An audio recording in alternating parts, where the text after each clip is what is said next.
Hi all, welcome to Xylem technical only for engineers. നമ്മൾ ഈ സെഷനിൽ crack formation in RCC members ആണ് discuss ചെയ്യുന്നത്. ഇതിന് തൊട്ട് മുമ്പുള്ള സെഷനിൽ നമ്മൾ ഡിസ്കസ് ചെയ്ത് കഴിഞ്ഞിട്ടുണ്ട് എങ്ങനെയാണ് പൊതുവെ ഫോഴ്സ് അപ്ലൈ ചെയ്ത് കഴിഞ്ഞാൽ ക്രാക്ക് ഉണ്ടാവുന്നത്, ഡയറക്റ്റ് ടെൻഷനിൽ എങ്ങനെ ക്രാക്ക് ഉണ്ടാവും, ബെൻഡിങ് കാരണം ഉണ്ടാവുന്ന ടെൻഷനിൽ എങ്ങനെ ക്രാക്ക് ഉണ്ടാവും. കാരണം ടെൻഷനാണ് നമ്മുടെ ഏറ്റവും ബുദ്ധിമുട്ടുള്ള പ്രശ്നം. കംപ്രഷനിൽ നമുക്ക് പേടിക്കാൻ വേണ്ട, because concrete is good in compression. ഈ രണ്ട് കാര്യങ്ങൾ കഴിഞ്ഞ സെഷനിൽ നമ്മൾ പറഞ്ഞു. ഇനി നമുക്ക് പറയാനുള്ളത് ഷിയർ കാരണം ഉണ്ടാകുന്ന ക്രാക്കാണ്. സോ ഇൻ ദി സെഷൻ നമ്മൾ പറയാൻ പോകുന്നത് ഷിയർ ക്രാക്കിനെ കുറിച്ചാണ്. നോക്കിയാൽ ഈ സെഷൻ കറക്റ്റ് മനസ്സിലാവണമെങ്കിൽ ഇതിന് തൊട്ട് മുമ്പ് പറഞ്ഞ സെഷൻ നിങ്ങൾ കടന്നു പോകണം, എന്നാലേ അതിൽ കാര്യമുള്ളൂ. ഇനി ആ കടന്നു പോകാനുള്ള മടി ഉണ്ടെങ്കിൽ ബേസിക് ആയിട്ടുള്ള പോയിന്റ് പറയാം. ബേസിക് ആയിട്ടുള്ള പോയിന്റ് എന്താണ്? നിങ്ങളുടെ line of action of force എങ്ങനെയാണോ അതിന് പെർപെൻഡിക്കുലർ ആയിട്ട് ക്രാക്ക് ഉണ്ടാവും. നിങ്ങളുടെ line of action of force എങ്ങനെയാണോ അതിന് പെർപെൻഡിക്കുലർ ആയിട്ട് ക്രാക്ക് ഉണ്ടാവും. വീണ്ടും ഓർമ്മിപ്പിക്കുകയാണ്, പേപ്പർ എടുക്കുക, പിടിച്ചു വലിക്കുക അതിനെ. അതായത് ഡയറക്റ്റ് ടെൻഷനിലാണ് പേപ്പർ ഉള്ളത്, എങ്ങനെ കീറും, കുറെ പ്രാവശ്യം കീറിയിട്ടുണ്ടാവും. പേപ്പർ എടുക്കുക, അതിനെ പിടിച്ചു വലിക്കുക രണ്ട് സൈഡിൽ നിന്നും. നിങ്ങളുടെ പേപ്പർ എങ്ങനെ കീറും, നിങ്ങൾ എങ്ങനെ ഫോഴ്സ് അപ്ലൈ ചെയ്തോ അതിന് പെർപെൻഡിക്കുലർ ആയിട്ട് ക്രാക്ക് ഉണ്ടാവും. പോയിന്റ് അഗൈൻ റിപ്പീറ്റ് ചെയ്യാണ്, cracks are always formed perpendicular to the line of action of force. ഇന്ന് നമുക്ക് അറിയേണ്ടത്, ഈ ഒരു സെഷനിൽ അറിയേണ്ടത്, അങ്ങനെയാണെങ്കിൽ ഷിയർ കാരണം എങ്ങനെ ക്രാക്ക് ഉണ്ടാവും, എപ്പോഴാണ് ഷിയർ ഉണ്ടാവുന്നത് നമുക്കറിയാം. നമ്മുടെ മെമ്പറിൽ ലീഡല്ല ലോഡ് കൊടുത്താൽ, മെമ്പറിൽ നിങ്ങൾ ലോഡിംഗ് പ്രൊവൈഡ് ചെയ്യുമ്പോൾ ഉണ്ടാകുന്ന രണ്ട് തലവേദനയായിരുന്നു. ഒന്ന് ബെൻഡിങ്. രണ്ടാമത്തെ തലവേദന എന്താണ്? രണ്ടാമത്തെ തലവേദനയാണ് ഷിയർ എന്ന് പറയുന്നത്. ഓക്കെ അല്ലേ? ബെൻഡിങ് കാരണം ഉണ്ടാകുന്ന ക്രാക്കിനെ നമ്മൾ പറഞ്ഞു, അത് is also termed as flexural crack ആണ്. ഇത് നമ്മൾ കഴിഞ്ഞ സെഷനിൽ പറഞ്ഞതാണ്. Which is formed at an angle of 90 degree എന്ന് പറഞ്ഞു കഴിഞ്ഞു. It always propagate. യെസ്, പറയൂ. It is always propagate in the radial direction of the deflected curve. അങ്ങനെയാണ് ഓപ്ഷൻ, വേറെ ഏതോ കർവല്ല. ഡിഫ്ലക്റ്റഡ് കർവിന്റെ റേഡിയൽ ഡയറക്ഷനിലാണ് നമ്മുടെ ഫ്ലെക്ചറൽ ക്രാക്ക് ഫോം ചെയ്യുക. നമുക്കറിയേണ്ടത് ഷിയർ ക്രാക്ക് ആണ്. നോക്കിയേ, ഷിയർ കാരണം ക്രാക്ക് ഉണ്ടാവോ ഇല്ലെന്നാണോ ആദ്യം പോയിന്റ്. ഉണ്ടാവോ? ഷിയർ കാരണം ക്രാക്ക് ഉണ്ടാവോ? ഉണ്ടാവും, തീർച്ചയായിട്ടും ഉണ്ടാവും. വെറുതെ പറയാൻ നിൽക്കുകയാണ് നമ്മള്. നോക്കിയേ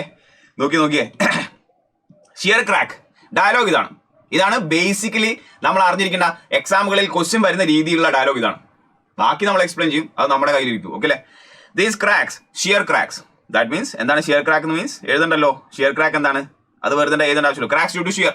these are the cracks form due to shear. എഴുതേണ്ട ആവശ്യമില്ല. These crack are formed at 45 degree. അടിപൊളി. These cracks are formed at 45 degree to the horizontal. Flexural crack എങ്ങനെയാണെന്ന് കമ്പയർ ചെയ്യുക. Flexural cracks are formed at 90 degree to the horizontal ആണ്. But shear cracks are forming at 45 degree to the horizontal ആണ്. And shear reinforcement അല്ലെങ്കിൽ stirrups are used to resist this crack. So term എന്താണ്? shear reinforcement എന്ന് പറയുന്ന അതേ സാധനമാണ്, മറ്റൊരു പേരാണ് അതിൻ്റെ. എന്ത്? ഇതാണ് സ്ഥിരം യൂസ് ചെയ്യുന്ന പേര്. It is termed as stirrups ആണ്. നോക്കി, ഇതൊക്കെ അറിയാവുന്ന ആളുകൾ ഒരുപാടുണ്ടാവും. നമ്മുടെ കൂട്ടത്തിൽ ക്ലാസ്സിൽ ശ്രദ്ധിക്കാത്തത് കൊണ്ട് എന്താണ് സിറപ്സ് എന്നൊരു ഐഡിയയും ഇല്ലാത്ത ആൾക്കാരുണ്ടാവും. അവർക്ക് വേണ്ടിയാണ് ഇത് പറയുന്നത്. ഷിയർ റെസിസ്റ്റ് ചെയ്യാൻ വേണ്ടി കൊടുക്കുന്ന, അല്ലെങ്കിൽ ഷിയർ കാരണം ഉണ്ടാവുന്ന ക്രാക്കിനെ റെസിസ്റ്റ് ചെയ്യാൻ വേണ്ടി കൊടുക്കുന്ന റീഇൻഫോഴ്സ്മെന്റാണ് ഷിയർ റീഇൻഫോഴ്സ്മെന്റ് എന്ന് പറയുന്നത്. അതിനെ നാട്ടിൽ സ്റ്റിറപ്സ് എന്ന് പറയപ്പെടും. സോ സ്റ്റിറപ്സ് ആണ് ഏറ്റവും കോമൺ ആയിട്ട് യൂസ് ചെയ്യുന്ന ടേം. ചിലപ്പോൾ നിങ്ങൾ കണ്ടിട്ടുണ്ടാവും, അതിന്റെ പേര് ഇതാണ് എന്ന് അറിയാത്ത, എന്ന് അവെയർ അല്ലാത്ത ആൾക്കാരുണ്ടാവും. അവർക്ക് വേണ്ടിയാണ് പറയുന്നത്. ബാക്കിയുള്ളവർ ഓക്കെ ആണല്ലോ. ഇനി എന്താണ് ഷിയർ എന്നറിയാലോ? നോക്കിയേ, ഇതാണ് നമ്മുടെ പ്ലെയിന്. ഈ പ്ലെയിനിൽ ഇങ്ങനെ നോർമലി ആക്ട് ചെയ്യുന്ന സ്ട്രെസ്സിനെയാണ് നിങ്ങൾ നോർമൽ സ്ട്രെസ് അല്ലെങ്കിൽ നോർമൽ ഫോഴ്സ് എന്ന് പറയുന്നത്. ഉറപ്പല്ലേ? ബേസിക് സ്ട്രെങ്ത് ഓഫ് മെറ്റീരിയൽ ആണ്, എഞ്ചിനീയറിംഗ് മെക്കാനിക്സ് ആണ്. ഇതേ പ്ലെയിനിന് ഇങ്ങനെയാണ് ഫോഴ്സ് എങ്കിലോ, എങ്ങനെയാ ഫോഴ്സ്, എങ്ങനെയാ stress? Parallel to the surface ആണ് നിങ്ങൾ സ്ട്രെസ് ആക്ട് ചെയ്യുന്നതെങ്കിൽ ഇതിനെ നിങ്ങൾ ഷിയർ സ്ട്രെസ് എന്നാണ് പറയുക. അങ്ങനെയുള്ള അവസ്ഥ ഉണ്ടാവുമ്പോൾ, ഷിയർ സ്ട്രെസ് ഉണ്ടെങ്കിൽ, ഷിയർ ആണ് ആക്ട് ചെയ്തെങ്കിൽ എന്തായിരിക്കും നമ്മുടെ ക്രാക്കിന്റെ ഫോർമേഷൻ എന്നാണ് ഡിസ്കസ് ചെയ്യുന്നത്. അപ്പോ ആദ്യം നമ്മൾ സ്ട്രെങ്ത് ഓഫ് മെറ്റീരിയലിലെ ബേസിക് സാധനം തുടങ്ങണം. നിങ്ങൾ പറഞ്ഞു തരണം, സിംപ്ലി സപ്പോർട്ടഡ് ബീം വിത്ത് യൂഡിയൽ അതിന്റെ ഷിയർ ഫോഴ്സ് ഡയഗ്രാം എന്താണ്, അതിന്റെ ബെൻഡിങ് മൊമെന്റ് ഡയഗ്രാം എന്താണ് എന്ന് പറഞ്ഞ് അതിലൂടെ ഒന്ന് പോയി കഴിഞ്ഞാൽ നമുക്ക് കാര്യങ്ങൾ അല്ലെങ്കിൽ കൺസെപ്റ്റ് നമുക്ക് പറയാൻ പറ്റുള്ളൂ. സോ അതും കൂടി പറയാണ്, നിങ്ങൾക്കറിയാം, നിങ്ങൾ പറഞ്ഞു തരണം. ഓക്കെ അല്ലേ? നോക്കിയേ, ബീം വരയ്ക്കുകയാണ്. യെസ്, ഇതാണ് നമ്മുടെ ബീം വളരെ വൃത്തിയിലാണ് ബീം വരയ്ക്കുന്നത്. ഡ്രോയിങ്സ്, ഫിഗർ എല്ലാം കറക്റ്റ് ആയിരിക്കണം.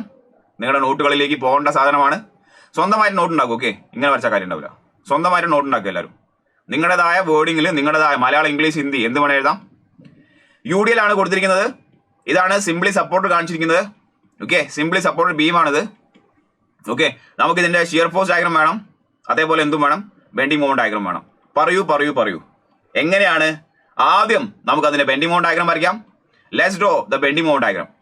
പറയൂ, ബെൻഡിങ് മൊമെന്റ് ഡയഗ്രാം എങ്ങനെയായിരിക്കും? ബെൻഡിങ് മൊമെന്റ് ഡയഗ്രാം എങ്ങനെയായിരിക്കും? പറയൂ. അതിന്റെ മാക്സിമം വാല്യൂ എവിടെയാണെന്ന് പറയണം, എത്രയാണ് മാക്സിമം വാല്യൂ എന്ന് പറയണം. തീർച്ചയായിട്ടും സിംപ്ലി സപ്പോർട്ട് ബീമാണ്. UDL ആണെങ്കിൽ യെസ് പരാബോളിക് ഇൻ ഷേപ്പ് ആയിരിക്കും, സെക്കൻഡ് ഡിഗ്രി കർവായിരിക്കും. Maximum bending moment is found at the mid span. Value എത്രയാണ്? W ആണ്. ഇതിന്റെ സ്പാൻ എത്രയായിരുന്നു? നമുക്ക് L എന്ന് പറയാം. ഓക്കെ, എന്താണത് അങ്ങനെ വരുന്നത്? യെസ്, ഇതാണ് W, ഇതാണ് അതിന്റെ ലെങ്ത്. കുഴപ്പമില്ലല്ലോ. അങ്ങനെയാണെങ്കിൽ യെസ് പരാബോളയാണ് വരിക. പരാബോള. ഓക്കെ അല്ലേ? സെക്കൻഡ് ഡിഗ്രി കർവാണ്, യാതൊരു സംശയമില്ല. ഏറ്റവും മാക്സിമം വാല്യൂ കാണപ്പെടുന്നത് അറ്റ് ദ സെന്റർ ആണ്. What is this value? How much is this value? WL²/8 ആണ്. കുഴപ്പമുണ്ടോ? WL²/8 ആണ്. നാട്ടിലുള്ള എല്ലാ 4ാം ക്ലാസ്സും കുസ്തിയും പഠിക്കുന്ന എല്ലാവർക്കും അറിയാം. ഈ കർവില് നിങ്ങൾ അറിഞ്ഞിരിക്കേണ്ട ഒരു പോയിന്റ്, മാക്സിമം സെന്ററിലാണ് കാണപ്പെടുന്നത്.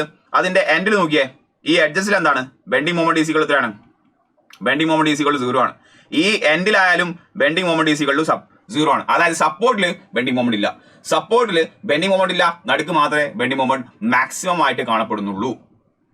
ക്ലിയർ ആണോ? അല്ലെങ്കിൽ സപ്പോർട്ടിലേക്ക് ബെൻഡിങ് മൊമെന്റ് ഇങ്ങനെ കുറഞ്ഞു വരികയാണ്, സപ്പോർട്ടിൽ സാധനം 0 ആവും. പോയിന്റ് ഒക്കെയാണ്, നമുക്ക് ആവശ്യമുള്ള പോയിന്റ് ആണ്, അതുകൊണ്ടാണ് പറയുന്നത്. അതുകൊണ്ടാണ് വീണ്ടും പറയുന്നത്. നോക്കിയേ, let's draw the shear force diagram. Yes, പറയൂ. ഷിയർ ഫോഴ്സ് ഡയഗ്രാം എങ്ങനെ ഉണ്ടാവുക? പറഞ്ഞേ. മാക്സിമം എവിടെയാണ്? 0 എവിടെയാണ്? മാക്സിമം വാല്യൂ എത്രയാണ്? Yes maximum is found at the support ആണ് അല്ലെ? Maximum is found at the support ആണ് with a 0 value at the center അല്ലെ? ഈ ഷേപ്പിലാണ് ഉണ്ടാവുക. Maximum is found at the support. Yes, maximum is found at the support ആണ് with 0 value at the center ആണ്. With 0 value at the center. Value പറയൂ. നോക്കി, മുകളിൽ വരച്ചിരിക്കുന്നതാണ് ബെൻഡിങ് മൊമെന്റ് ഡയഗ്രാം, അറിയുണ്ടാവും. താഴെ വരയ്ക്കുന്നതാണ് ഷിയർ ഫോഴ്സ് ഡയഗ്രാം, അറിയുണ്ടാവും. Maximum value is found at the support. Value is WL/2. WL/2. കുഴപ്പമുണ്ടോ? ഒരു കുഴപ്പമില്ല. ഇങ്ങനെ കാണുമ്പോൾ നമ്മൾ മനസ്സിലാക്കേണ്ട പോയിന്റ് ഇതാണ്. നിങ്ങൾ സപ്പോർട്ടിലാണ് ഒരു simply supported beam subject to UDL നോക്കുന്നതെങ്കിൽ നിങ്ങൾ സപ്പോർട്ട് ഏരിയയിലാണ്, അതായത് ഏകദേശം നോക്കിയേ, ഈ ഭാഗങ്ങളായിട്ട് സപ്പോർട്ടിൽ ഏകദേശം ഈ ഭാഗത്തായിട്ടാണ് നോക്കുന്നതെങ്കിൽ എക്സാക്ട്ലി ഓൺ ദ സപ്പോർട്ട് അതിലുള്ള ഒരു എലമെന്റ് എടുക്കാൻ ശ്രമിക്കുകയാണ്. ചെറിയൊരു എലമെന്റ് എന്ന് പറയുമ്പോൾ നമ്മൾ സ്ഥിരമായിട്ടും ഈ ഷേപ്പുള്ള ഒരു എലമെന്റ് ആണ്. അതായത് സപ്പോർട്ടിലെ ചെറിയൊരു എലമെന്റ് എടുക്കുകയാണ്. നമ്മൾ സപ്പോർട്ടിലെ ചെറിയൊരു എലമെന്റ് എടുത്തു കഴിഞ്ഞാൽ ആ എലമെന്റിൽ എന്ത് മാത്രമേ ഉണ്ടാവുള്ളൂ? നിങ്ങൾ സപ്പോർട്ടിലുള്ള എലമെന്റ് ആണ്. Okay, let me draw that. വലുതാക്കി വരയ്ക്കാം. സപ്പോർട്ടിലെ ഒരു എലമെന്റ് ആണ് എടുക്കുന്നത് നിങ്ങൾ. ഓക്കെ, സപ്പോർട്ടിലെ എലമെന്റ് ആണ് എടുത്തിരിക്കുന്നത്. ആ എലമെന്റിനെ നിങ്ങൾ നോക്കിക്കഴിഞ്ഞാൽ നിങ്ങൾ പറയൂ, ആ എലമെന്റിൽ എന്ത് മാത്രമേ ഉണ്ടാവുള്ളൂ? ബെൻഡിങ് മൊമെന്റ് ഉണ്ടാവുമോ? ബെൻഡിങ് മൊമെന്റ് നഹി ഹെ. അതിന്റെ മുകളിൽ ഷിയർ അല്ലല്ലോ. കാരണം സപ്പോർട്ടിൽ ബെൻഡിങ് മൊമെന്റ് 0 എന്ന് കാണിച്ചു, ഷിയർ ഫോഴ്സ് മാത്രമേ ഉണ്ടാവുള്ളൂ. അതും ഷിയർ ഫോഴ്സ് മാക്സിമം ആയിരിക്കും. അതായത് ഈ പറയുന്ന എലമെന്റിൽ, ഈ പറയുന്ന സപ്പോർട്ട് ഭാഗത്ത് എടുത്തിരിക്കുന്ന എലമെന്റ് നോക്കിയേ, ഞാൻ ഇതിന് A എന്ന് പേര് കൊടുത്തു, ഇതിന് B എന്ന് പേര് കൊടുത്തു. ഓക്കെ, തൽക്കാലം B എന്ന് പറയുന്ന എലമെന്റ് ആണ് എടുത്തിരിക്കുന്നത് വെച്ചോ. വെറുതെ ഇതിന്റെ മുകളിൽ ഷിയർ ആണ് ഉണ്ടാവുക. ഷിയർ മാത്രമേ ഉണ്ടാവുള്ളൂ. മുകളിലേക്ക് ഷിയർ, ഈ സൈഡിലും ഷിയർ. അതിനെ ബാലൻസ് ചെയ്യാൻ ഇങ്ങനെ ഷിയർ, ഇങ്ങനെ shear. This element is termed as an element which is subjected to എന്താകുന്നു? പ്യുവർ ഷിയർ ആണ്. Why pure shear? ബിക്കോസ് അതിന്റെ മുകളിൽ ഷിയർ മാത്രമേ ഉള്ളൂ. ബെൻഡിങ് മൊമെന്റ് ഉണ്ടോ? ഇല്ലല്ലോ. Because this element is taken from the support ആണ്. ആ സപ്പോർട്ട് ഭാഗത്ത് നിന്നും എടുത്തിരിക്കുന്ന ബീമിലെ എലമെന്റ് ആണ് ഈ എടുത്തിരിക്കുന്നത്. പോയിന്റ് ഓക്കെ ആണോ? നൗ ഈ എലമെന്റ് ആണ് നമ്മുടെ ഇനി ഡിസ്കഷന്റെ മൊത്തം ഭാഗവും. ക്ലിയർ അല്ലേ? വീണ്ടും ആ എലമെന്റ് വരയ്ക്കുകയാണ് ഞാൻ. നോക്കിയാൽ ശ്രദ്ധിക്കുക, ഫിഗർ ആണ്, കലാപരമായിട്ടുള്ള സൃഷ്ടിയാണ് കാണിച്ചിരിക്കുന്നത്. യെസ്, വന്ന് പോയി. ഇതാണ് നമ്മൾ എടുത്തിരിക്കുന്ന എലമെന്റ്. ഓക്കെ അല്ലേ? എവിടെയാണ് സപ്പോർട്ട് എടുത്തിരിക്കുന്നത് എലമെന്റ്? അതിൽ എന്ത് മാത്രമേ ഉള്ളൂ? ഷിയർ മാത്രമേ ഉള്ളൂ. ഈ എലമെന്റിൽ എന്ത് മാത്രമേ ഉള്ളൂ? ഷിയർ മാത്രമേ ഉള്ളൂ എന്നുള്ള കാര്യം ഞാൻ പറയാതെ തന്നെ നിങ്ങൾക്ക് ഇപ്പോൾ മനസ്സിലായിട്ടുണ്ടാവും. So this is an element subject to pure shear. ഉറപ്പല്ലേ? അങ്ങനെയാണെങ്കിൽ ക്രാക്ക് എങ്ങനെ ഉണ്ടാവുക? അതല്ലേ അറിയണ്ടേ? നമ്മളെ main point of discussion, how the crack is forming. എവിടെയാണോ ടെൻഷൻ അവിടെയാണ് ക്രാക്ക് ഉണ്ടാവുക. ഇങ്ങനെ വന്നു കഴിഞ്ഞാൽ, ഇങ്ങനെ ഷിയർ വന്നു കഴിഞ്ഞാൽ ഈ സാധനത്തിൽ ടെൻഷൻ ഉണ്ടാവുമോ? ഇങ്ങനെ ഷിയറിൽ മാത്രം നിലനിൽക്കുന്ന ഈ എലമെന്റിൽ ടെൻഷൻ ഉണ്ടാവുകയോ ഇല്ലയോ എന്ന് പറഞ്ഞാൽ മതി. Yes or no, is there is any tension in this member? എങ്ങനെ ഉണ്ടാവും? ഉണ്ടാവും എന്നുള്ള കാര്യം ഉറപ്പാണ്. അതുകൊണ്ടാണല്ലോ നമ്മൾ ഈ പ്രഹസനം മൊത്തം കാണിക്കുന്നത്. ഓക്കെ അല്ലെ? ഉണ്ടാകും എന്നുള്ളത് ഉറപ്പാണ്. എങ്ങനെ ഉണ്ടാവും എന്ന് പറഞ്ഞേ. എങ്ങനെയാണോ ടെൻഷൻ അതിന് പെർപെൻഡിക്കുലർ ക്രാക്ക് ഉണ്ടാവും. എങ്ങനെയാണോ ടെൻഷൻ അതിന് പെർപെൻഡിക്കുലർ ക്രാക്ക് ഉണ്ടാവും. കംപ്രഷൻ നമ്മൾ ചിന്തിക്കാൻ വേണ്ട, കാരണം അവർ concrete is good in taking compression. നിങ്ങൾ പറഞ്ഞേ, ഒന്ന് ആലോചിച്ച് നോക്കിയേ. ഇത്തരത്തിലൊരു കാർഡ്ബോർഡ് പെട്ടിയാണ്, ഒരു റെക്ടാങ്കുലർ കാർഡ്ബോർഡ് പെട്ടിയാണ്. അതിന്റെ ലെഫ്റ്റ് സൈഡിൽ നിന്ന് നിങ്ങൾ മുകളിലേക്ക് ഫോഴ്സ് കൊടുക്കുന്നുണ്ട്, അതിന്റെ മുകളിൽ നിന്ന് നിങ്ങൾ ഇങ്ങനെ ഫോഴ്സ് കൊടുക്കുന്നുണ്ട്. ലെഫ്റ്റ് സൈഡിൽ നിന്ന് മുകളിലേക്കും ഇവിടുന്ന് ഇങ്ങനെയും ഫോഴ്സ് കൊടുക്കുമ്പോൾ ഈ മൂല എന്താ സംഭവിക്കുക? നിങ്ങളുടെ ഈ പെട്ടി, കാർഡ്ബോർഡ് പെട്ടി ഒരു പ്രത്യേക തരത്തിൽ ഡിഫ്ലക്ട് ചെയ്യപ്പെടും. ഞാൻ വരയ്ക്കാം, ഞാൻ കാണിച്ചു തരാം. ലെറ്റ്സ് സേ ഈ മൂല എ എന്ന് പറയാം, ഈ മൂലനെ നമുക്ക് ബി എന്ന് പറയാം. നോക്കിയേ, 1 എന്ന് പറയുന്ന ഈ ഷിയർ ഫോഴ്സ് കാരണവും 2 എന്ന് പറയുന്ന ഈ ഷിയർ ഫോഴ്സ് കാരണം. ഓക്കെ അല്ലെ? ഒന്ന് ഇതാ ഇങ്ങനെയാണ് ആക്ട് ചെയ്യുന്നത്, അടുത്ത് ഇങ്ങനെയാണ് ആക്ട് ചെയ്യുന്നത്. സോ എന്താ സംഭവിക്കുക? ഈ എ എന്ന് പറയുന്ന മൂല ഏകദേശം നീണ്ടു വലിഞ്ഞ് എ ഡാഷിൽ എത്തപ്പെടും. ഡൗട്ട് ഉണ്ടോ? എ എന്ന് പറയുന്ന കോർണർ എ ഡാഷിലേക്കാണ് മൂവ് ചെയ്യപ്പെടുക. സിമിലർലി 3 എന്ന് പറയുന്ന വെയിറ്റ് 3 എന്ന് പറയുന്ന ഈ ഷിയർ ഫോഴ്സ് കാരണം, 4 എന്ന് പറയുന്ന ഈ ഷിയർ ഫോഴ്സ് കാരണം, ഓക്കെ, ബി എന്ന് പറയുന്ന മൂല ഏകദേശം ബി ഡാഷിലേക്ക് ഷിഫ്റ്റ് ചെയ്യപ്പെടും. സംശയം ഉണ്ടോ? ഒരു സംശയമില്ല. കാർഡ്ബോർഡ് വെട്ടിയെടുത്തിട്ട് മുകളിലേക്കും ഇങ്ങനെ കൊടുത്തു നോക്കിയാൽ മതി. ക്ലിയർ അല്ലേ? അങ്ങനെ ഷിഫ്റ്റ് ചെയ്യപ്പെടുമ്പോ നമ്മുടെ ഈ ഒരു റെക്ടാങ്കുലർ എലമെന്റ് നോക്കി ഏകദേശം എന്താ വരയ്ക്കാൻ ശ്രമിക്കുകയാണ്. കലയുടെ പ്രദർശനമാണ് കാണുന്നത്. യെസ്, ചിലപ്പം ആകാം, ആയി വന്നില്ല, അത് വരും. ശ്രമിക്കുക, എല്ലാവരും ശ്രദ്ധിക്കുക.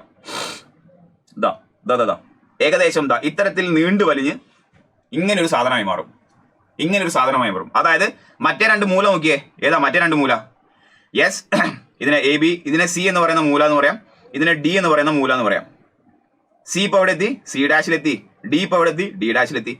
ഇത്തരത്തിൽ പ്യുവർ ഷിയർ സബ്ജക്റ്റ് ആയിട്ടുള്ള എലമെന്റ് ഏകദേശം നോക്കിയേ, ഞാൻ വേണമെങ്കിൽ മാറ്റി വരയ്ക്കാം. ആ ഷേപ്പ് മാത്രം വേണമെങ്കിൽ മാറ്റി വരയ്ക്കാം. ഏകദേശം എങ്ങനെയായി മാറി? യെസ്, നോക്കൂ.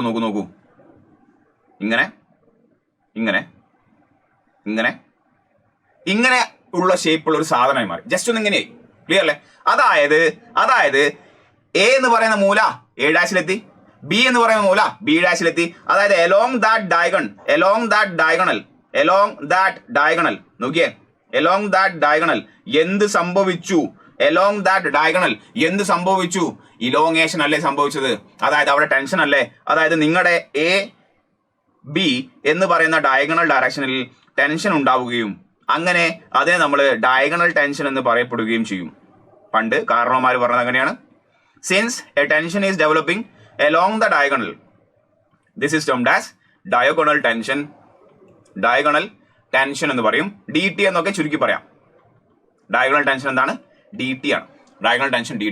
ഓക്കെ, മറ്റേ മൂലയിൽ എന്താ സംഭവിക്കുന്നത്? അടുത്ത മൂലയിൽ എന്ത് സംഭവിക്കുന്നു? സി എന്ന് പറയുന്ന പോയിന്റ് സി ഡാഷിലെത്തി ആൻഡ് ഡി എന്ന് പറയുന്ന പോയിന്റ് ഡി ഡാഷിലെത്തി. കംപ്രസ്ഡ് ആയതല്ലേ? നിങ്ങൾ അതിന് എന്ത് പറയും? It is termed as diagonal compression അല്ലെങ്കിൽ ഡി സി എന്ന് പറയും. അതായത് പ്യുവർ ഷിയറിൽ സബ്ജക്ട് ചെയ്യപ്പെട്ടിട്ടുള്ള ഒരു മെമ്പർ അല്ലെങ്കിൽ എലമെന്റിൽ അതിന്റെ ഒരു ഡയഗണൽ ഡയറക്ഷനിൽ ടെൻഷനും അടുത്ത ഡയഗണൽ ഡയറക്ഷനിൽ കംപ്രഷനും ഉണ്ടാവും. Since tension and compressions are forming along diagonals, it is termed as diagonal tension or diagonal compression. സംഭവം ക്ലിയർ ആണോ? സംഭവം ക്ലിയർ അല്ലേ? ഇനി നോക്കിയേ, നമുക്കിതൊന്നല്ല വിഷയം. എങ്ങനെയാണോ ടെൻസൈൽ ഫോഴ്സ് അതിന് പെർപെൻഡിക്കുലർ ആയിട്ട് ക്രാക്ക് ഫോം ചെയ്യും. ഫോം ചെയ്യപ്പെടും. അതായത് നിങ്ങൾ പറയൂ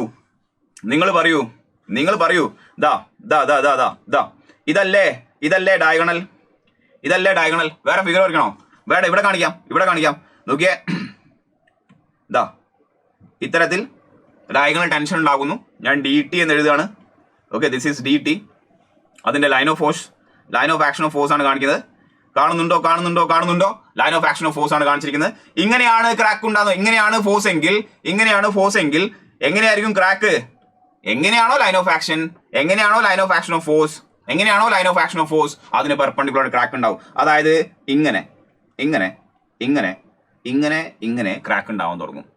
ഇത്തരത്തിൽ നിങ്ങളെ ഈ പറയുന്ന ലൈൻ ഓഫ് ആക്ഷന് 90 ഡിഗ്രിയിൽ ക്രാക്ക് ഉണ്ടാകാൻ തുടങ്ങും നിങ്ങളുടെ മെമ്പേഴ്സിൽ if it is subject to pure shear. And നിങ്ങൾ ശ്രദ്ധിക്കണം, ഈ എലമെന്റ് എവിടെയുള്ളത്? ദാ ദാ ഇവിടുന്ന് എഴുതിയിരിക്കുന്ന എലമെന്റ് ആണ്. ദാ ദാ ദാ ദാ ഇവിടുന്ന് എഴുതിയിരിക്കുന്ന എലമെന്റ് ആണ്. So let me draw that figure again. നമ്മൾ ഇപ്പം ഇത്രയും നേരം പറഞ്ഞ എലമെന്റ് എവിടെയായിരുന്നു? സപ്പോർട്ടിൽ എടുത്തിരിക്കുന്ന എലമെന്റ് ആണ്. So let me draw that beam again. ഇതാണ് ബീമാണ്. ഈ സൈഡിൽ വരയ്ക്കാം. ഇതായിരുന്നു നമ്മുടെ ബീം, ഇതായിരുന്നു അതിന്റെ സപ്പോർട്ട്. ലോഡിങ് നമ്മൾ കൊടുത്തിട്ടുണ്ട്. നമ്മൾ എടുത്തിരിക്കുന്ന എലമെന്റ്, ഒരു എലമെന്റ് എവിടെയായിരുന്നു? Yes wait. ഒരു എലമെന്റ് നമ്മുടെ ഇവിടെയായിരുന്നു, അടുത്ത എലമെന്റ് ഇവിടെയായിരുന്നു. ആൻഡ് ആ എലമെന്റിലെ ക്രാക്ക് നമ്മൾ നോക്കിയപ്പോൾ എങ്ങനെ ഉണ്ടായി? ഈ ആംഗിളിലാണ് ഉണ്ടാവുന്നത്. That is they are forming at this angle. കാണുന്നുണ്ടോ? They are forming at this angle. അതായത് ഹൊറിസോണ്ടലുമായിട്ട് ഈ cracks are making an angle of 45 degree. ഹൊറിസോണ്ടലുമായിട്ട് these cracks are making an angle of 45 degree. കാണാൻ പറ്റുന്നുണ്ടോ? യെസ്. അതായത് നമ്മൾ ഇവിടെ ബീമിൽ ആ ക്രാക്ക് ഒന്ന് കാണിക്കാൻ ശ്രമിക്കുകയാണെങ്കിൽ എങ്ങനെ ഉണ്ടാവും? സപ്പോർട്ടിൽ ഏകദേശം ഇങ്ങനെ ആയിട്ട് ഇവിടെ ഈ ഒരു ആംഗിളിൽ ക്രാക്ക് ഫോം ചെയ്യപ്പെടും. ഈ ക്രാക്കിനെയാണ് നമ്മുടെ നാട്ടിൽ ഷിയർ ക്രാക്ക് എന്ന് പറയപ്പെടുന്നത്. പറയൂ, ഷിയർ ക്രാക്ക് ഫോം ചെയ്യുന്ന ആംഗിൾ ഇനി ഡൗട്ട് ഉണ്ടാവുമോ? ഇല്ല, ഡൗട്ട് ഉണ്ടാവില്ല. ദാറ്റ് ഈസ് 45 ഡിഗ്രി ആണ്. ഈ സൈഡിൽ ഇങ്ങനെയാണെങ്കിൽ അപ്പുറ സൈഡിൽ എങ്ങനെയായിരിക്കും? അപ്പുറ സൈഡിലും അങ്ങനെ തന്നെ ആയിരിക്കും. ഇങ്ങനെ അപ്പുറത്തെ സൈഡിൽ ക്രാക്ക് ഉണ്ടാവാൻ തുടങ്ങും. ഇതിനെയാണ് ഷിയർ ക്രാക്ക് എന്ന് പറയുന്നത്. സംഭവം ക്ലിയർ ആണോ? പലപ്പോഴും വെറുതെ നമ്മൾ സ്റ്റുഡൻസിനോട് ചോദിക്കുകയാണ്, ഒരു RCC മെമ്പറിൽ അല്ലെങ്കിൽ നമ്മുടെ ബീമിൽ ക്രാക്ക് എങ്ങനെ ഉണ്ടാവും എന്ന് ചോദിച്ചാൽ അവർ ആദ്യം പറഞ്ഞ ആൻസർ 45 ഡിഗ്രി എന്നായിരിക്കും. തെറ്റാണത്. ഷിയർ ക്രാക്ക് എങ്ങനെയാണെന്ന് ചോദിച്ചാൽ 45 ഡിഗ്രി എന്ന് പറയാൻ പാടുള്ളൂ. ഫ്ലെക്സുറൽ ക്രാക്ക് ആണെങ്കിൽ 90 ഡിഗ്രി എന്ന് പറയണം. ഇനി ക്രാക്ക് ഉണ്ടായി സംഭവിച്ചു, നമ്മൾ നോക്കി നിൽക്കുമോ? ഇല്ല. ക്രാക്കിനെ അറസ്റ്റ് ചെയ്യണ്ടേ? എങ്ങനെയാണോ ക്രാക്ക് ഉണ്ടായിരിക്കുന്നത് അതിന് 90 ഡിഗ്രിയിലാണ് നമ്മൾ എന്ത് ചെയ്യേണ്ടത്? റീഇൻഫോഴ്സ്മെന്റ് പ്രൊവൈഡ് ചെയ്യേണ്ടത്. അതായത് ഇങ്ങനെയാണ് ക്രാക്ക് ഉള്ളത്, കാണുന്നുണ്ടോ? യെസ്, ക്രാക്ക് ഇങ്ങനെയാണ് ഉണ്ടായിരിക്കുന്നത്, ഉറപ്പാണ്. അതിനെ റെസിസ്റ്റ് ചെയ്യാൻ വേണ്ടി 90 ഡിഗ്രി എന്ന് പറയുമ്പോൾ ഇതല്ലേ 90 ഡിഗ്രി വരിക? ഇതല്ലേ 90 ഡിഗ്രി? നിങ്ങൾ ഈ ക്രാക്കിനെ റെസിസ്റ്റ് ചെയ്യാൻ വേണ്ടി ഇങ്ങനെ ഇൻക്ലൈൻഡ് ആയിട്ടായിരിക്കണം അല്ലെ? എന്തുകൊണ്ട് ഇൻക്ലൈൻഡ് വരുന്നത്? അങ്ങനെ ഇൻക്ലിനേഷൻ വന്നു കഴിഞ്ഞാലല്ലേ ഇവർ തമ്മിലുള്ള ആംഗിൾ 90 ഡിഗ്രി ആവുള്ളൂ. ക്രാക്കും ഈ പറയുന്ന സാധനം തമ്മിലുള്ള ആംഗിൾ എന്താവണം? 90 ഡിഗ്രി ആവണം അല്ലെ? 90 ഡിഗ്രി ആവണം. ക്രാക്ക് എങ്ങനെയാണോ അതിന് പെർപെൻഡിക്കുലർ ആയിട്ട് എന്ത് ചെയ്യണം? റീഇൻഫോഴ്സ്മെന്റ് കൊടുക്കണം. ഇങ്ങനെ ഷിയർ ക്രാക്കിനെ റെസിസ്റ്റ് ചെയ്യാൻ കൊടുക്കുന്ന റീഇൻഫോഴ്സ്മെന്റിനാണ് നാട്ടില് എന്ത് പറയുന്നത്? It is termed as shear reinforcement or ഇതിനെ സ്റ്റിറപ്സ് എന്ന് പറയും. നോക്കിയേ, ഇപ്പൊ കൊടുത്തിരിക്കുന്ന സ്റ്റിറപ്സ് കുത്തനെയാണോ ഇൻക്ലൈൻഡ് ആണോ? തീർച്ചയായിട്ടും മഞ്ഞ കളർ കാണുന്നത് ഇൻക്ലൈൻഡ് അല്ലേ? ഇതിനെ നമ്മൾ ഇൻക്ലൈൻഡ് സ്റ്റിറപ്സ് എന്നാണ് പറയാ. These are termed as inclined stirrups ആണ്. സോ തിയററ്റിക്കലി നമ്മൾ പറയുമ്പോൾ ഷിയർ ക്രാക്ക് 45 ഡിഗ്രിയിൽ ഉണ്ടാവുന്നതുകൊണ്ട് അതിനെ അറസ്റ്റ് ചെയ്യുന്ന റീഇൻഫോഴ്സ്മെന്റും എന്ത് ആംഗിളിലായിരിക്കും? 45 ഡിഗ്രിയിലായിരിക്കും. അതായത് കുത്തനെ ഉള്ള സിറപ്സ് അല്ല, ഇൻക്ലൈൻഡ് ആയിട്ടുള്ള സിറപ്സ് ആണ് ഐഡിയലി പ്രൊവൈഡ് ചെയ്യേണ്ടത്. എന്താണ് ടേം? ഐഡിയലി എന്ന് ചോദിച്ചു കഴിഞ്ഞാൽ what is the reinforcement to be provided to resist shear crack? Ideally എന്ന് ചോദിച്ചു കഴിഞ്ഞാൽ തീർച്ചയായിട്ടും ആൻസർ ഇൻക്ലൈൻഡ് സിറപ്സ് ആണ്. ഇതാണ് തിയററ്റിക്കൽ കൺസെപ്റ്റ്. ബട്ട് നിങ്ങൾ നോക്കിയേ, പ്രാക്ടിക്കലി നമ്മൾ ഇൻക്ലിനേഷനിൽ സിറപ്സ് കൊടുക്കുക എന്ന് പറഞ്ഞാൽ ബുദ്ധിമുട്ടല്ലേ? നല്ല സ്കിൽഡ് ആയിട്ടുള്ള ലേബേഴ്സ് വേണം. അങ്ങനെ ഇൻക്ലിനേഷൻ വെക്കുമ്പോൾ സമയം കൂടും. സ്കിൽഡ് ആയിട്ടുള്ള ലേബേഴ്സ് ആയതുകൊണ്ട് അവർക്ക് നമ്മൾ കൂടുതൽ പൈസ കൊടുക്കേണ്ടി വരും. കോസ്റ്റ് ഓഫ് കൺസ്ട്രക്ഷൻ കൂടുകയാണ്. നടക്കുവോ? വകുപ്പാണ് ഇതൊക്കെ നമുക്ക് നടക്കുന്ന വകുപ്പാണോ? അല്ല. ഇൻക്ലൈൻഡ് ആയിട്ട് കൊടുക്കാൻ ബുദ്ധിമുട്ടാണ്. പ്രാക്ടിക്കൽ ഡിഫിക്കൽട്ടി ഉണ്ട്. അതുകൊണ്ട് നമ്മൾ വെർട്ടിക്കൽ സിറപ്സ് ആണ് പ്രൊവൈഡ് ചെയ്യുന്നത്. അതുകൊണ്ടാണ് നമ്മൾ ഇങ്ങനെ, അല്ലാതെ സിറപ്സ് നമ്മൾ എങ്ങനെ കൊടുക്കും? യെസ്, വീണ്ടും വരച്ച് കാണിക്കാം. സിറപ്സ് നമ്മൾ എങ്ങനെ കൊടുക്കും? സിറപ്സ് ഇതാണ് ന്യൂട്രൽ ആക്സിസ് കാണിച്ചിരിക്കുന്നത്. ശരിക്കും ഇൻക്ലൈൻഡ് സിറപ്പ് കൊടുക്കണം. ബുദ്ധിമുട്ടായതുകൊണ്ടാണ് നമ്മൾ സിറപ്പ് കൊടുക്കുമ്പോൾ നമ്മൾ എങ്ങനെ കൊടുക്കും? നമ്മൾ നേരത്തെ അങ്ങ് വെർട്ടിക്കൽ സിറപ്സ് കൊടുക്കും. ശരിക്കും എങ്ങനെ കൊടുക്കണം? ഇൻക്ലൈൻഡ് സിറപ്പ് കൊടുക്കണം. ബട്ട് പ്രാക്ടിക്കൽ ഡിഫിക്കൽട്ടിയാണ്. കൺക്ലൂഡ് ചെയ്യുകയാണ് പോയിന്റ്. എന്താണ് പോയിന്റ്? നിങ്ങൾ ഒരു ബീം എടുത്തു കഴിഞ്ഞാൽ, വലിയൊരു ബീം എടുത്ത് കാണും. ആ ബീമിന്റെ ന്യൂട്രൽ ആക്സിസ് ആണ് കാണിച്ചിരിക്കുന്നത്. ആദ്യം ഞാനൊരു ക്രാക്ക് വരയ്ക്കുകയാണ്. എന്താണ് പറയൂ? വെയിറ്റ്. ഞാനൊരു ക്രാക്ക് വരയ്ക്കുകയാണ്. നിങ്ങൾക്ക് പറയാൻ പറ്റും ഈ ക്രാക്കിന് എന്താ പറയാ? What is this crack called? ഇതിനെയാണ് നിങ്ങൾ ഫ്ലെക്സുറൽ ക്രാക്ക് എന്ന് പറയുന്നത്. This is termed as flexural crack. പറയൂ, ആംഗിൾ പറയൂ. These are formed at 90 degree along the radial direction of the deflected curve. Conclude ചെയ്യാണ് പോയിന്റ്. വേറൊരു ക്രാക്ക് വരയ്ക്കാൻ പോവാണ്. എന്താണ് ക്രാക്ക്? അത് സപ്പോർട്ടിൽ ഫോം ചെയ്യപ്പെടും. സോ സപ്പോർട്ട് ഒന്ന് കാണിച്ചില്ലെങ്കിൽ അതിലൊരു പഞ്ച് ഉണ്ടാവില്ല, സപ്പോർട്ട് കാണിക്കാണ്. യെസ്, ദാ ഈ ക്രാക്കിനെ നാട്ടിൽ എന്താ പറയാ? കുറച്ചൊന്നല്ല, ഓക്കെ, കുറെ ക്രാക്ക് ഉണ്ടാവുക. ഞാൻ വെറുതെ ഒരു രസത്തിന് കുറച്ച് വരച്ചെന്നുള്ളൂ. ഇതിനെയാണ് നിങ്ങൾ എന്ത് പറയുന്നത്? These are termed as shear crack. These are termed as shear cracks. Clear അല്ലേ? Which are formed at what angle? Which are formed at 45 degree. Which are formed at 45 degree to horizontal എന്ന് എഴുതണം. 45 degree to the horizon. Vertical ആയാലും 45 degree ആണ്. വിഷുവൽ കേസല്ല. ഇനി ഇതിനൊക്കെ arrest ചെയ്യണ്ടേ? Yes, ഫ്ലെക്സുറൽ ക്രാക്കിനെ arrest ചെയ്യാൻ വേണ്ടി നിങ്ങൾ കൊടുത്തിട്ടുള്ള ആ സാധനമായിരുന്നു എന്ത്? ഫ്ലെക്സുറൽ ക്രാക്കിനെ അറസ്റ്റ് ചെയ്യാൻ വേണ്ടി നിങ്ങൾ കൊടുത്തിട്ടുള്ള ആ സാധനമായിരുന്നു എന്ത്? Main tensile reinforcement. ഞാൻ വീണ്ടും വരയ്ക്കുകയാണ് ഇതിനെയാണ് മെയിൻ ടെൻസൈൽ റീഇൻഫോഴ്സ്മെന്റ് എന്ന് പറയുന്നത്. മനസ്സിലായില്ല എന്ന് ആരും പറയരുത്. ബിക്കോസ് അത്രയ്ക്കും യെസ് സിമ്പിൾ ആയിട്ടാണ് നമ്മൾ ഡിസ്കസ് ചെയ്യുന്നത് അല്ലേ. This is main tensile reinforcement. കുഴപ്പമില്ലല്ലോ, മെയിൻ ടെൻസൈൽ. അത്രയും സിമ്പിൾ ആയിട്ടാണ് കാര്യങ്ങൾ പറയുന്നത്. ഇനി ശരിക്കും നിങ്ങളുടെ നാട്ടില് എവിടെ വേറെ ഏതാ കളറിൽ പറയൂ. യെസ്, ശരിക്കും നമ്മുടെ ഷിയർ ക്രാക്കിനെ റെസിസ്റ്റ് ചെയ്യാൻ ഇംഗ്ലണ്ട് കൊടുക്കണം. ബുദ്ധിമുട്ടായതുകൊണ്ട് നമ്മൾ എന്ത് ചെയ്യുന്നു പറയൂ. നമ്മൾ അതിനെ യെസ് വെർട്ടിക്കൽ ആയിട്ട് കൊടുക്കുന്നു. We are going to provide stirrups in a vertical manner. ഇതാണ് വെർട്ടിക്കൽ സിറപ്സ് പ്രൊവൈഡ് ചെയ്യുന്നത്. ആൻഡ് ഞാൻ കൂടുതൽ സിറപ്സ് സപ്പോർട്ടിൽ കൊടുക്കുന്നു. കൂടുതൽ സിറപ്സ് സപ്പോർട്ടിൽ കൊടുക്കുന്നതിന് കാരണം എന്താണെന്ന് പറയാൻ പറ്റുമോ? ബിക്കോസ് നോക്കിയേ ഈ ഡയഗ്രാം വരച്ചത് വെറുതെ ആണോ? Shear force is maximum at support. എവിടെയാണോ ഷിയർ ഫോഴ്സ് മാക്സിമം അവിടെയായിരിക്കും കൂടുതൽ ക്രാക്ക് ഉണ്ടാവുക. അതുകൊണ്ട് അവിടെ നമുക്ക് റെസിസ്റ്റ് ചെയ്യാൻ വേണ്ടി കൂടുതൽ റീഇൻഫോഴ്സ്മെന്റ് കൊടുക്കണം. അതായത് ഷിയർ റീഇൻഫോഴ്സ്മെന്റ് അല്ലെങ്കിൽ സ്റ്റിറപ്സ് നമ്മൾ കൂടുതൽ കൊടുക്കേണ്ടത് എവിടെയാകുന്നു? സപ്പോർട്ടിലാകുന്നു. ആൻഡ് കൂടുതൽ ഒരു സാധനം കൊടുക്കുക എന്ന് പറഞ്ഞാൽ അവർ നമ്മളെ സ്പേസിങ് എന്തായിരിക്കും? കുറവായിരിക്കില്ലേ? അതായത് സിറപ്സിന്റെ സ്പേസിങ് സെന്ററിലേക്ക് വരുമ്പോ കൂടും ഉറപ്പല്ലേ?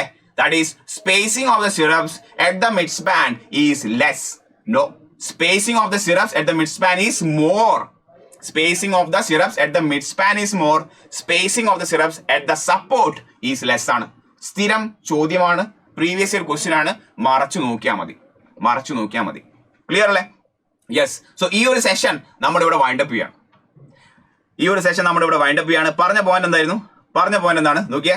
യെസ്, താങ്ക് യു കാണുന്നുണ്ട്. നോക്കിയേ, സെഷൻ നമ്മുടെ ഇവിടെ വൈൻഡപ്പ് ചെയ്യാണ്. സാധാരണ എവിടെയായാലും വേണ്ടിയില്ല, ക്രാക്ക് ഫോം ചെയ്യുന്നത് always perpendicular to the line of action of force ആണ്. ഡയറക്റ്റ് ടെൻഷൻ നമുക്ക് തലവനില്ല. നമ്മൾ ബെൻഡിങ്ങിനെ കുറിച്ച് പറഞ്ഞു. ഉണ്ടാവുന്ന ക്രാക്കിനെ flexural crack forming at an angle of 90 degree propagate at the radial direction of the deflected curve. Resist ചെയ്യാൻ വേണ്ടി മെയിൻ ടെൻസൈൽ റീഇൻഫോഴ്സ്മെന്റ് കൊടുക്കുന്നു. പിന്നുണ്ടായ തലവേദനയാണ് ഷിയർ കാരണം ഉണ്ടാകുന്ന ക്രാക്കിനെ ഷിയർ ക്രാക്ക് എന്ന് പറയും. Forming at an angle of 45 degree at the support. അപ്പോൾ ശരിക്കും ideally എന്ന് ചോദിച്ചു കഴിഞ്ഞാൽ ഇൻക്ലൈൻഡ് സിറപ്സ് എന്ന് പറയണം. കൊടുക്കാനുള്ള പ്രാക്ടിക്കൽ ഡിഫിക്കൽട്ടി കാരണം നമ്മൾ വെർട്ടിക്കൽ സിറപ്സ് കൊടുക്കുന്നു. വെർട്ടിക്കൽ സിറപ്സ് എൻറ്റയർ ലെങ്ത്തിൽ കൊടുക്കുന്നു, സേഫ്റ്റി ആയിക്കോട്ടെ എന്ന് കരുതിയിട്ടാണ്. ബട്ട് അതിന്റെ സ്പേസിംഗ് നോക്കുമ്പോൾ since shear force is maximum at the support, അതിന്റെ സ്പേസിംഗ് അറ്റ് ദ സപ്പോർട്ട് കുറവായിരിക്കും. സെന്ററിലേക്ക് അതിന്റെ സ്പേസിംഗ് കൂടുതലായിരിക്കും. ഇത്രയും പോയിന്റുകൾ പ്രീവിയസ്ലി ചോദിച്ച കാര്യങ്ങളാണ്. ഇതിന്റെ കണക്റ്റഡ് ആയിട്ടുള്ള ചെറിയ ഒരു പോർഷനും കൂടി നമ്മൾ അടുത്ത സെഷനിൽ ഡിസ്കസ് ചെയ്യും. അതുവരെ ആ ഒരു ടൈമിൽ കാണുന്നവരെ എല്ലാവർക്കും താങ്ക് യു.